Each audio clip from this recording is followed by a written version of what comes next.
शहर पहुंचकर शाका सबसे पहले नौकरी की तलाश में निकल पड़ता है। वह हर जगह जाता है, पर हर कोई उससे कि कितनी क्वालिफिकेशन है पूछता है और शाका अनपढ़ नजीर होता है, इसलिए उसे कहीं नौकरी नहीं मिलती। ऐसे ही 1 महीना गुजर जाता है और शाका अब भी बेरोजगार ही रहता है। तब एक दिन उदास होकर वह शबनम को कॉल करता है, पर शबनम भी उसका मजाक उड़ाकर कहती है कि पंचर की दुकान खोल ले।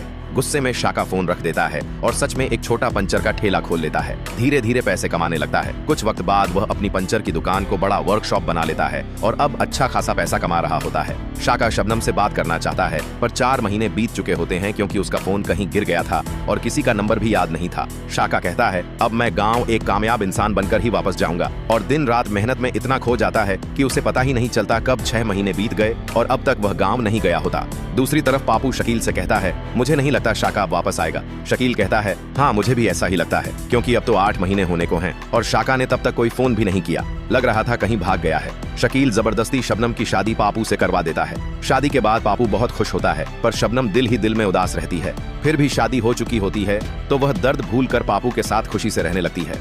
उधर शाका 1 साल बाद वापस आता है तो वह बहुत अमीर आदमी बन चुका होता है। वह शकील से मिलता है और कहता है, शबनम कहाँ है?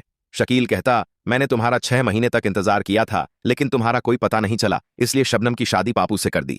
यह सुनकर जैसे शाका की जिंदगी ही खत्म हो जाती है। फिर शाका कहता,